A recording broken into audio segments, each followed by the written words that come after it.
बिस्मिल्लाहिर्रहमानिर्रहीम। अस्सलाम वालेकुम व्यूवर्स, क्या हाल है? उम्मीद है आप सब ठीक होंगे।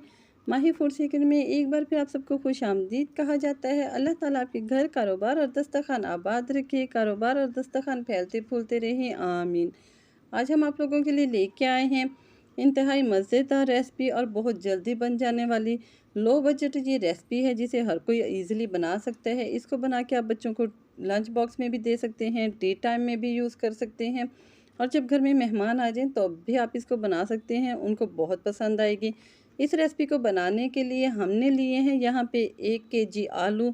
आलू को अच्छी तरह धो के हमने छील लिया है और अब हम इनकी करते हैं कटिंग, और आपको दिखाते हैं कि इनकी बिल्कुल इक्वल कटिंग कर लेनी है, एक ही शेप में, ताकि ये अच्छे से गल जाएं। आपने इनको छोटे बड़े शेप में नहीं कट करना, वरना कुछ आलू जल्दी गल जाएंगे और कुछ कच्चे रह जाएंगे।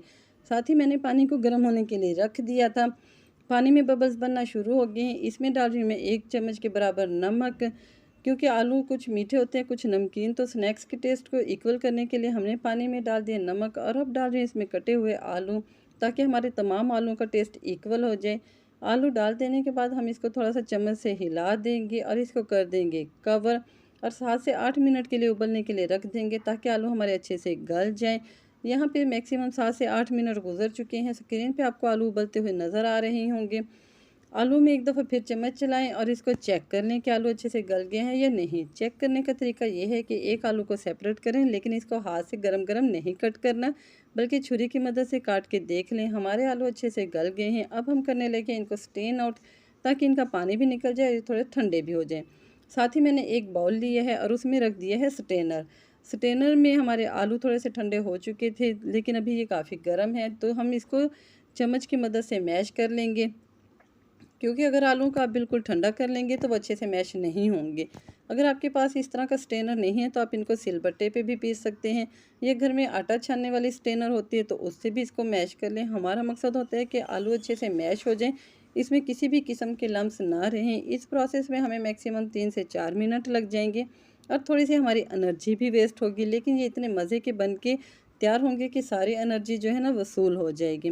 आलू हमारे अच्छे से मैश हो गए हैं, स्टेनर हमारी खाली हो गई है, और अब हम आपको दिखाते हैं कि कितना फ़ाइन हमने इनको मैश करना है।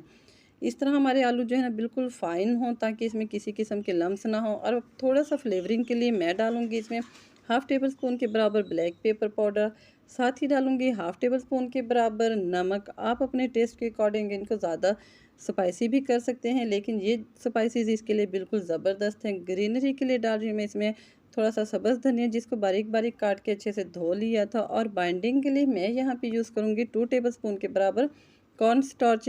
आपने भी कॉर्न स्टार्च ही यूज़ करना है, मैदा यूज़ नहीं करना, वरना आपकी पोटैटो बॉल्स बिल्कुल भी अच्छी नहीं बनेंगी। तमाम चीज़ें डाल के हाथों से इसको मलते हुए बाइंड कर लें। जिस तरह के हम आटा गूँथते हैं बिल्कुल इसी तरह इसको गूँथ लें, ताकि नमक और ब्लैक पेपर पाउडर का टेस्ट जो है ना तमाम आलूओं में इक्वल आ जाए, और धनिया भी हमारे तमाम आलूओं में मिक्स हो जाए। साथ ही इसमें डाल रही हूँ मैं 1 टेबलस्पून के बराबर घी, ताकि हमारी जो पोटैटो बॉल्स हैं अंदर से सॉफ्ट और बाहर से क्रिस्पी क्रिस्पी बन के तैयार हों। एक दफ़ा फिर गूँथ लें, और अब बनाने लगे हैं बॉल्स। बॉल्स बनाने के लिए हमने कर लेना है हाथों को थोड़ा सा ग्रीस ऑयल की मदद से, और थोड़ा थोड़ा बटर लेके इसकी छोटी छोटी सी बॉल्स बना लेनी है, बड़ी बड़ी नहीं बनानी। छोटी छोटी बॉल्स देखिए हमारी बन के यहाँ पे तैयार हो गई हैं। स्क्रीन पे आपको नज़र भी आ रहा होगा, इतने ही साइज़ में आप बॉल्स बना लें। साथ ही हमने एक साइड पे रख दिया था ऑयल गरम होने के लिए। ऑयल को हमने लो टू मीडियम फ्लेम पे गरम किया है, हाई फ्लेम पे नहीं। और मैक्सिमम यहाँ पे डाल देंगे हम इसमें 7 से 8 अदद बॉल्स फ्राई करने के लिए। बॉल्स डाल देने के बाद हमने इनको फ़ौरन ही पलटना नहीं है, बल्कि 1 से 1.5 मिनट इनको फ्राई होने देना है, जब तक कि इनकी एक साइड पे क्रस्ट नहीं बन जाए, जैसे कि आपको स्क्रीन पे नज़र आ रहा है।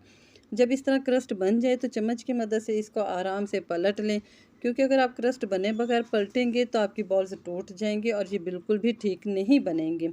दूसरी साइड साइड बदल के हमने इसको 1.5 से 2 मिनट और कुक कर लिया है, और देखिए कितना ज़बरदस्त जो है ना हमारी पोटैटो बॉल्स का कलर बन के तैयार हो गया है। ये बहुत क्रिस्पी क्रस्ट वाली बन के तैयार हो गई हैं, सॉरी। और अब हम इनको निकाल रहे हैं स्टेनर की मदद से, और इनका सारा ऑयल रिमूव कर देंगे।